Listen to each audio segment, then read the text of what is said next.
Hello, everyone. Welcome to another reading workshop mini lesson. Um, I am going to be showing you guys some resources to support you in the work that you're doing for English language arts. Um, the first will be a presentation, then I will kind of review the graphic organizer that I posted as your assignment for the week, and then talk to you about how you're going to participate in book clubs on Thursday and Friday. So let's jump right into it. The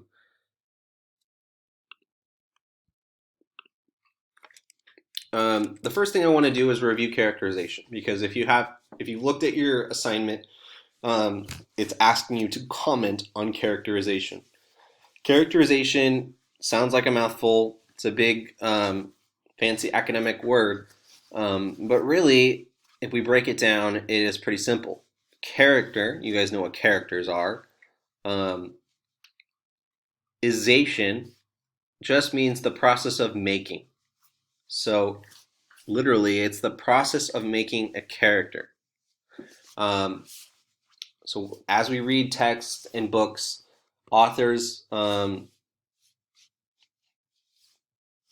do characterization um, in a variety of ways using different strategies. They develop characters for the reader. Um, so that is what we're thinking about. And this requires a little bit of a shift in thinking. So in Bridging in Middle School, we're asking you guys to take this shift in thinking or jump or leap from what a book or text is about to how the book or text makes that meaning. So, to use another metaphor, we're taking the hood off of the car and looking in at the engine and the inner workings of the car to see how it all works. Okay? So instead of just looking at the car saying, okay, that's a car, that's what this is about, we're trying to kind of figure out, well, how does this all work? How does it put together? What is the author doing to create these characters, to tell the story, to make themes and meaning? Um, Characterization is what the author does to develop a character in a book or text. There are many techniques that authors use to create characters for the mind of the reader.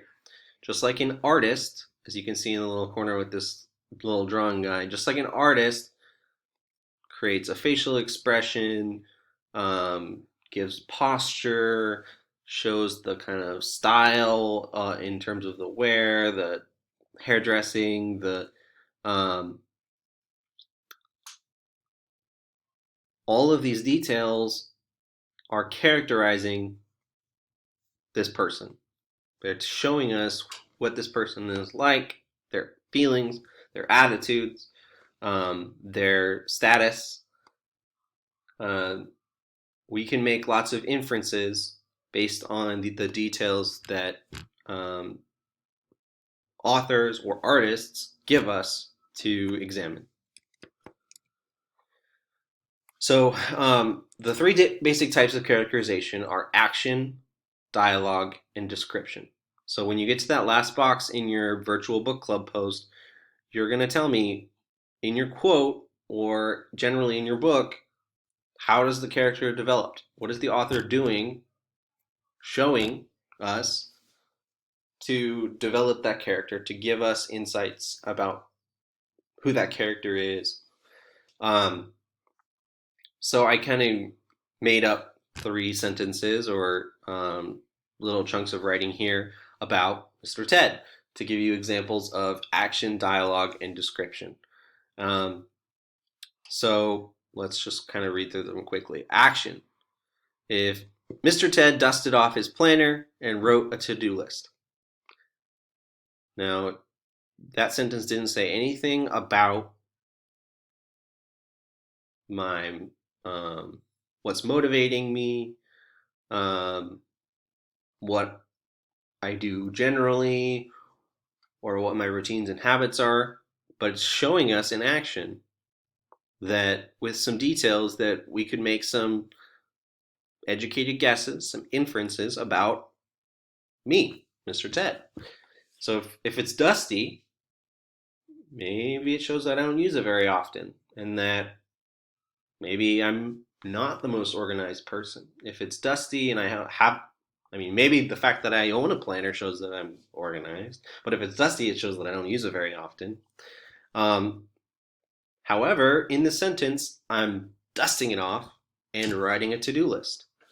So I must not use it often, but because the fact that I'm using it now shows that maybe I'm trying to make some kind of change, trying to be more organized. Dialogue. So let's jump to dialogue. You guys have heard me in conversations, dialogue in the classroom when a student is having a hard time with stress, the challenge of class.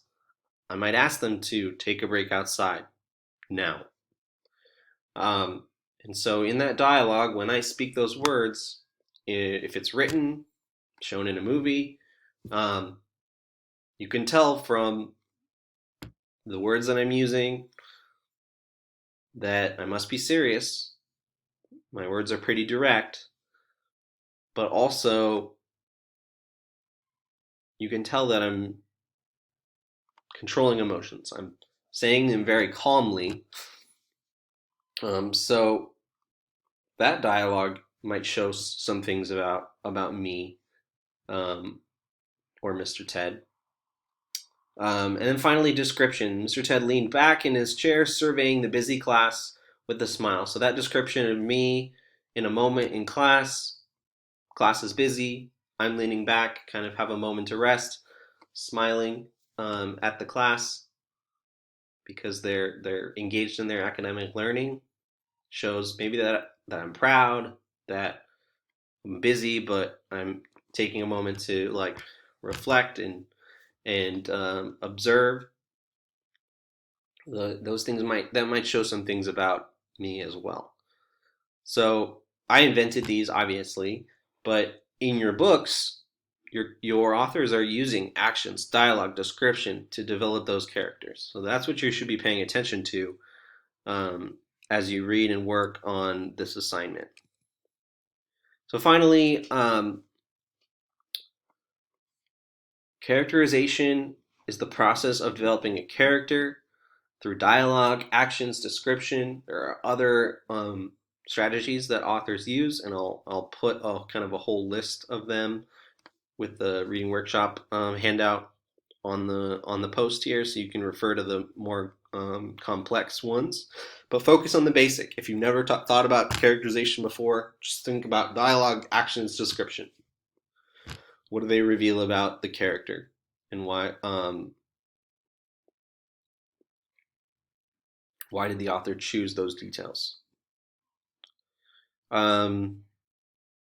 Remember, authors are always purposeful in what they choose to write or include in a story. Nothing's random. Each detail is meant to reveal something. It could be simple, but it could also be deeper or more complex. So I did want to spend some time talking about characterization and covering that for you because that is the new concept this week. But I also want to spend some time here before we wrap up showing you the assignment and um, how you're going to be participating in book clubs. So I really want to stress in this moment to read the directions. Okay, I am not in class able to deliver the directions in multiple ways. I'm trying to do that with this video to give you some instruction, to give you some support. You must read the directions. I have people submitting assignments, they didn't read the directions and they didn't follow what they were supposed to do. You must read the directions. If you don't understand it, read the directions again. Still don't understand it, ask me a question in the comments. Okay? Saying I don't get it or I don't know what's going on is information for me, but it's not what I need. I need you to ask me a question so that I can make it clearer for you and help you along. But you have to put in the effort yourself because it's all written right here. You have to read the directions. Okay? Think of this assignment as your participation in a book club. You've all participated in a book club with me where I call you to the back table, we sit down, you have your four-score organizer in front of you with your evidence, your claims, and you share about your book to the group. You're doing the same thing except in an organizer right here. You're introducing your book. Okay, consider including these things. You're giving me one focused claim about your character. Okay, try to make it deeper than kind of surface level observations about your character. Okay, we want to know what motivates them. We want to know what they care about. These are deeper things. And then what evidence or what quotation do you have to back that up? Okay, for those of you who did the reading log last week, you can take your quotation and your commentary and plop it right in right here. So your best quotation, your best commentary, you can use right here, and you've done half of the assignment. Okay, the quotation and your claim should be related. Okay, you need to be choosing evidence that's relevant to the claim you're making. And then this is the spot where you're telling me about characterization. Okay, reflect on how the author develops the character using writing strategies like character, dialogue, action, description, and narration. So just tell me, just what's going on in the quotation. Say, um, the author is using dialogue to show that the character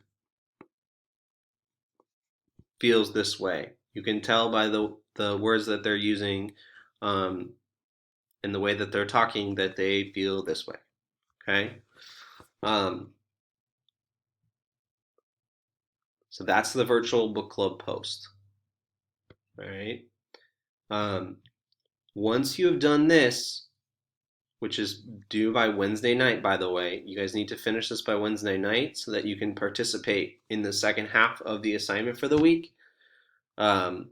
This is the first part. It's most of the work. Once you've done this, you're gonna paste it in a platform called Canvas.